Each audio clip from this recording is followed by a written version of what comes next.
right, guys. Welcome to the first ever SeeBiz podcast. My name is Shalik Nasir. I'm here with Faisal. Hello, guys. How are you? My name is Faisal. Welcome, Faisal. How does it feel to be on our first ever podcast? Amazing. I'm actually glad to be over here, and thank you for having me, man. Of course, man. Of course. You know? So let's talk business. So what brings you here? How did Faisal start from day one to the present day?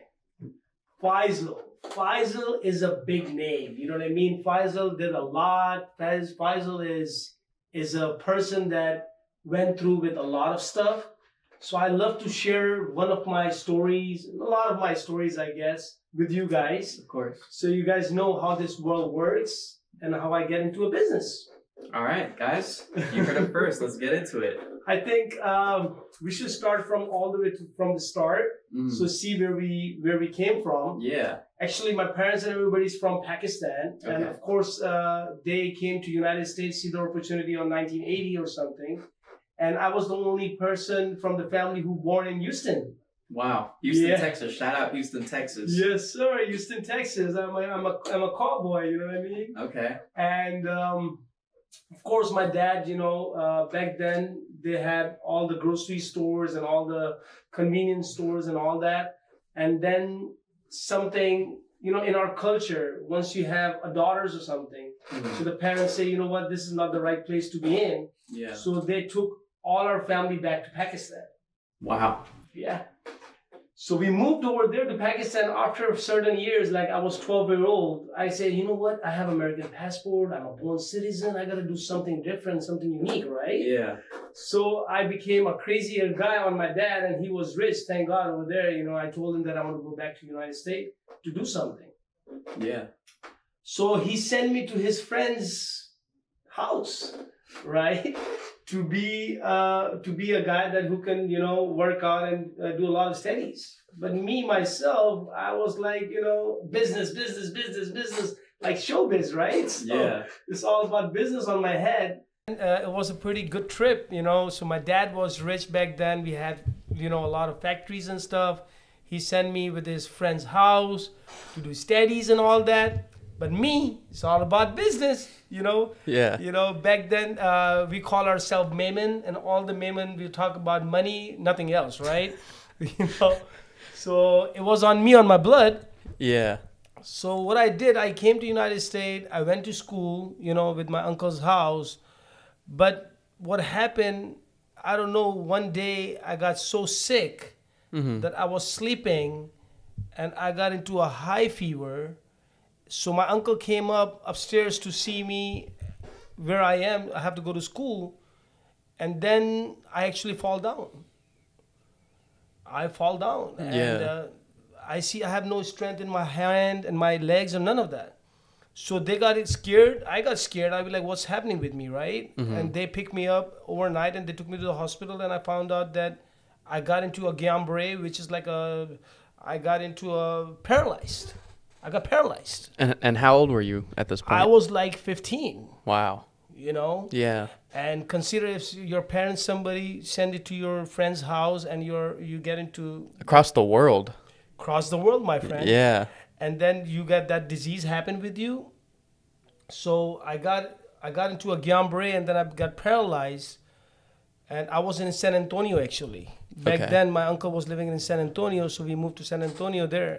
So there was the biggest hospital they put me in, and I was in a hospital for at least 2.5 years. Wow. Yes, 2.5 years. Yes, sir. 2.5 years. And then I recovered, and one day my dad called me. He said, you know what? I'm coming back to United States to see you in a hospital. So when he came and see me in the hospital, I got so excited, I stand up. It's like a movie scene, right? It's like an Indian movie scene, like a Bollywood scene. Yeah. You have a background music and you stand up and you go and try to hug your dad and you falling, right? So it's kind of that part. Then I moved back to Pakistan, for a while, for a year or so. Then, of course, I have an issue with me that I'm American citizen. I got to make that showbiz money. So, of course, I came back with, this time they sent me, my uncle and me, my dad sent me with $1,000. Okay. And my uncle, he said, you know what? Since you are young, your uncle wants to move to United States. So why don't you go and make some money?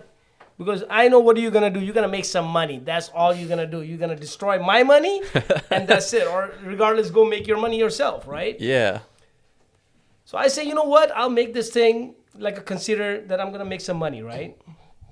So we'll start it like very small. I had $1,000 each. My uncle used to have a warehouse here. He used to sell knives and all kind of stuff, right? Okay. So I went to him. I said, Uncle, I have $1,000 and, I want to start a business. So how do I do it? All that. So he told me, you know what? There's one Mexican market. It's called Swamit, and you could fill up your car with the merchandise, go there, pay a ticket, which is $25. Yeah. And you take your car and put your booth there and start selling. I was like, seriously? It happens right here in America? He said, yeah. That easy. That easy, right? Yeah. So I didn't know that. So we took that experience. I took my uncle's car. We fill up all the merchandise from him, which he let me borrow it. Thank God, And the journey starts from there, brother. Yeah. The journey starts from there, like really from the bottom. And it sounds like those were like really, truly good times. Oh, really? Back then, imagine that you have $200. I feel that I'm the richest person in the world, Yeah. because when you make that $200 and you do that yourself and it's achievable. Gives you confidence. Oh, 100%. Yeah. So, guys, whoever's listening to me, whoever's watching me, I think so you should consider not the money, what is it and how much is it. I think so you should consider who are you and what do you did and what did you earn. You just did not earn that $200. I think so you earned a life here, Yeah. You earned a life over here. So that's what I see. So it goes on, and right now I'm here, I'm a boss. I got 30, 40 people works for me, you know what I mean? Thank God. And, I'm in the industry right now, Yeah. So I think so whoever is my listeners and, they want to understand what is the showbiz and what is the business is. Business is you. It's not money. And a lot of people say that you guys need money to do business. I think so you need this, which is called the brain. Brain. If you have that, Yeah. I think so you can achieve the world. That's empowering right there. That is Yeah. empowering. Yeah. So let's talk something. So you started your business, swap meet, stuff like that. Things are going good. You make a couple $100. You're feeling like a big timer. What is the first challenge that you faced? First hardship? So, of course, when I came to that Swamit business, of Yeah. course, now people are coming from bordered from, Tijuana and all that. Yeah. And they want to buy stuff and they want to buy people from who's mingled with their own language. So I don't speak Spanish.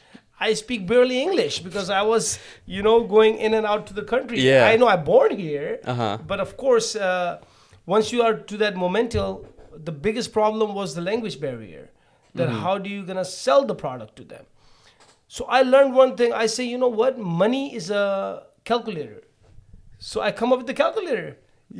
People say cuánto or how much. I found out the calculator will give the answer, and I'll just go and get the Casio, the calculator for like $3. Yeah. And that was my machine right there. That makes me a lot of money. And I still have that calculator with me just to have a, Yeah. the old school imagination that how do I make money. So just go from there. Wow. And they say money talks, so it really does here. 100%. In US, I guess money talks, BS walk. But I think so it's been changed now. The money walks and BX talk. Not me, but A lot of people, yeah. a lot of people, brother. A lot of people. So now in the position that you're in, I believe that you're not in the swap meet industry. Really, yeah. You've moved along to different industries. You've been mentioning a couple. Mm-hmm. So how do you know an opportunity in a market when you're See, the thing is, brother, if you want to do a business, you have to be very open-minded and you have to be very broad in your head and broad in your head that, that I want to achieve something and you will achieve it. It's not always about, I don't have money, I don't have this, I don't have that. These all are negative. All the negative vibes. If you come and think all the positive vibe, and I think so you could achieve anything. Anything. Like when I start with the Swamit indoor, then I found out, they have a they have a regular shops, which is in a swap meet. Yeah. Then I grow up there. Then I go and bought the shop over there. You know, I bought the rental for like $500 back then. Yeah. You know, and then I see, oh, I'm growing and growing, and the business is getting better and better. Then I got a shop in Hollywood Boulevard. You know. Wow. Yeah. Yeah, so I was in the middle of the street in Hollywood Boulevard, Hollywood and Wilcox, which is called Hollywood Junction. I called it. Yeah. And I used to sell spy cameras and, you know, pocket knives and water pipes and all that kind of beautiful stuff, right? Yeah. So I seen a lot of celebrities used to come to me. Like I met Snoop Dogg. Okay. I met Snoop Dogg. I met Cypress Hill, Steve-O, George Clinton, Cottonmouth King, you name it, right? Yeah. All those stars used to come to my shop. And, Big you know, timers. Yeah. yeah, big timers. They all come and hang around, and they like that Packy boy, which is Faisal. You know, they never knew about it, right? Yeah. And they got so excited, and they became my friends and stuff like that. So I grew from there, you know, little by little. Then I found out, oh, you know what? How do I grow more? You know, so I used to buy stuff from Los Angeles downtown, you know, and I figured out that's the place that I have to be in to grow your business. So there we go. That's my journey starts from there, you know. I had a shop. I leave it with the employees. Yeah. And then I went forward a little, you know, take a more risk because you have to understand business is all about risk. If you're thinking you're going to put $1 today and you make that $20, don't think that way. You know, you're always going to lose. Yeah. You're never going to come up with that dollar again. When you you're know? too greedy. Yeah. Yeah. So let's not be greedy and, you know, let's be focused on your product and, you know, on you actually focus on you that what you want to do in your future. And I think so you'll succeed, man.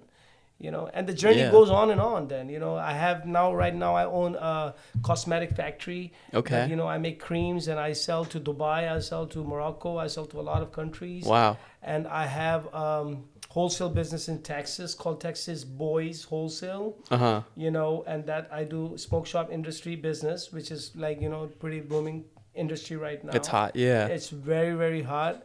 So I guess it's going pretty good, and you know that's why I am successful. And you gotta make sure parents is the main key word, guys. Yeah. Parents. Yeah. You know, you gotta make sure you're gonna take care of your mom, your dad, your family. Look after your family. The good vibes will come automatically. You know what I mean? It's not only about money always. Of course, it's about money. That's why we all here. We all want to make money.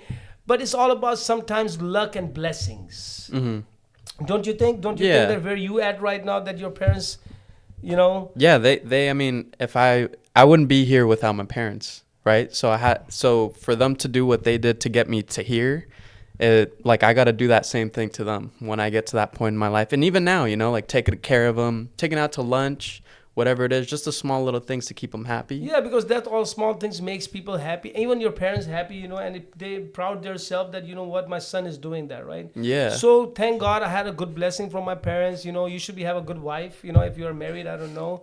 But thank God, you know, I have a good wife, good parents, you know, good kids, you know, a good life. And it's all positive wife. Unless you do it right, it comes right. Yeah. You know, if you do wrong, you'll see your karma coming back to you. Yeah. So that's the first thing that I did in a business, that let's talk truth. Let's do bigger business. You know, lying is not the only solution every time, but yeah, sometimes you need to, you know. Yeah.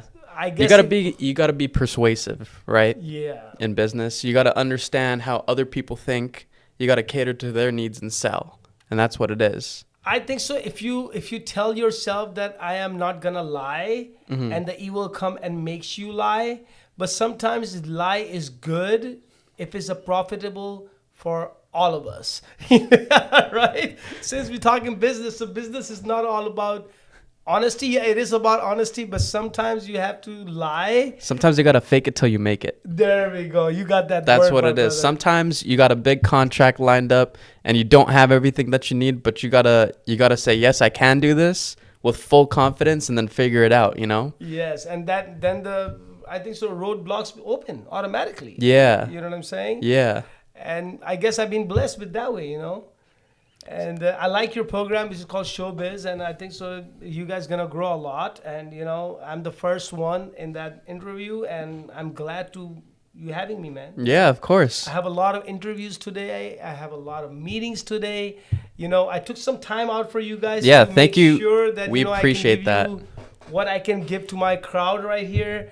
And yeah, I love to help people out if they want to do a business, even young people, they want to learn business. I'm most welcome to teach them how to create this business, how to run to this life, Yeah. and how to make money that way. You know what Yeah, I mean? yeah. It's not always that you think that, oh, you are the smartest one. And there's a lot of, if you're smart, there's a smarter Yeah. than you, you know? Yeah, yeah. And then there's smartest than you, and it goes on and on, right? So I don't say I'm the smartest one, but yeah, I'm one of them.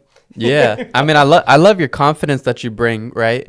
We mentioned briefly about having positive vibes and rekindling negative doubts and using positive affirmations. I think something right now that's hot all over TikTok, Instagram, Facebook is they talk about a positive mindset. And I think from a young age, when, like you said, when you were paralyzed and you got up, I feel like from then on, you kind of had this mind shift of just being positive, you know? Totally. So I think so. It's positivity is gonna take you somewhere, you know. And what I notice in this world is, people are very busy in their life, right? They are talking in the phone. They are sitting in the same table, but we are talking Distracted. Yeah, they are being distracted, and they don't have even time for each other. Yeah. You know, I don't know how the future is gonna be after AI. You're not gonna have a girlfriend, and you're gonna have a A robot. girlfriend, you know, that's gonna give you good answers that you want to hear, right? Yeah. And I think so. That's what people are gonna pick. But let's be human, you know. Keep it human, guys. You know, use your AI for all that, you know, marketing thinking. So of course, you know, I love TikTok. I love all that. So you know, I made one content. It's called 1010. You Okay. know, which is dr.1010. Okay. It's called Dr. 1010. And how do I come up with the doctor name? Because I used to have one more shop in Los Angeles called Dr. Vape. Okay. You know, which is what became a viral and became so famous, and I just get rid of it and sold it. Now I'm in Texas, whatever. But they put me name as a doctor. So whenever they come inside, they say, where's It's the a doctor doctor. at? Where's Yeah. the doctor at? So I got that name, and then, you know, one day I say, you know what, people are getting viral in TikTok and stuff. So why don't I come up with my own, you know, gig? Yeah. And the gig was 1010, and it just came from nowhere. So I say, you know what, I'll just show you what it is. So it goes like this. Look, it says 1010. What are we doing? What are we doing? What are we doing? You already know it. Check this out. We are in a broadcast giving our interview to SeeBiz and see how do we doing it. So come back and become a part of me. 1010. Love that. You see that? Yeah. So that's all came naturally, all positively. It just came through with me. There was no content that I sit home and did it for hours and hours. It just came so naturally. It just came naturally. Yeah. Yeah. Wow. And that makes me like super happy when somebody says, hey, can we do your 1010? I have a lot of videos right now that, you know, I don't even have a time to post them. Yeah. Which is, my plan is in future, 100% I will do some posting. And I'm gonna get viral on that too. And 100%. that was something that was different and nuanced from what you were doing, right? Like accustomed to. Like you 100%. didn't make content before. That was your first time coming Never. in. I'm not a guy that, you know, who's do digitally and all AI work and Yeah. stuff. This is just for a fun, you know, when we are sitting at home. Yeah. We say, if this guy can do it, why not me? He's a human. Yeah. He's got nose, he got eyes, he got mouth. I got the same damn thing, you know. And I'm prettier than them. Yes, you are. You Say it know? with your chest. Yeah. There we go. So why not, you know? So I say, you know, I can do this better than them. So I come up with this Tintin part of it, and you know what? Like when we go to family party and stuff, so they all grab me and say, hey, can we do the Tintin part of it? And that makes me happy, right? Yeah. And hopefully I get viral with this video and, you know, get hundreds and thousands of views from me, you know? Yeah, and that sheds more eyes on what you're doing and maybe even other brands that you're doing, right? 100%. I have people, a lot of people tell me that the Tintin, the dr.tintin I do, which is Dr. Tintin, that gonna became so viral. Why don't you go and put it? Why don't you go and, you know, post it? Why don't you post it? And I was like, listen, when I have a really sweet time in my hand, I will love to do it, but I want to hire a guy who could come and do it because I don't have enough Time and enough hands and enough brain to do all that. For business people, I recommend you should bring your team. Make your team. Team is your power. If you don't have a team, you are nothing. You know, I recommend team is the way to a success. Yeah. And so for those viewers out there that are starting a business and getting through that, when do you recommend getting a team? Early on? How do you even get a team? I think so. Once you see what is your focus is, what is your business that you want to do, and what do you want to do, I think so. Learn yourself first. Okay. Go baby step. Don't try to jump. If you have a stair, just go by a stair. Don't jump on the stair. You're gonna fall. Yeah. Right. Yeah. And you have to see when the team get created. You have to make sure you make a team. That consider right now you want to make a team, right? And you have $0 in your pocket. Yeah. Okay. Okay. You have $0 in your pocket, and you have a friend. He have a $0 in your pocket, right? Yeah. So you both have a $0 in your pocket, and you want to do a business. Okay. This is called a businessman. That's the business. Now you are a businessman. Consider you have $100,000 in your pocket, and your friend have $100,000 in their pocket. This is not a business. This is called an investment. You're starting in an investment and doing a business. You're right. What do you have to learn about it? The crowd over there, they always say, oh, that billionaire, that millionaire, his dad is the one that give him money, or, you know, goes on and on, right? What I want to teach them is not about this, guys. It's about this, which is I told you is about the brain, and it's about your heart. That if your heart give you a signal to your head and says that, you know what, I can achieve it, yes, you can achieve it. So you have $0, your friend have a $0, you have a team now. Okay. You are a team now. Yeah. You see what I'm saying? Yeah. Now anybody like me, they will come and invest on you because you have a team now. You have a plan now. So what do? You take a piece of a paper, go to your computer, make a business plan, and now you have a business. In your hand, you have a team and you have a business with no cost. True? True. Now what do? You go and sell this business plan to somebody. Okay. Now you have money. Yeah. Now you have a business, you have money, and you have a team. So it's all about your brain. How are you? How do you think? How positive you think? This is called a showbiz. This is called a business. And that's why we all are here, guys. And that's why we're here today. Wonderful. Thank you, Faisal, for coming here Thank today. you We very really much for appreciate having me, you. brother. Yeah, of course. I love to give you more time, but I guess that's, I want to tell the crowds to be good having me, you know what I mean? And I appreciate it. Thank you, man. Thank you. Appreciate Bye-bye. you.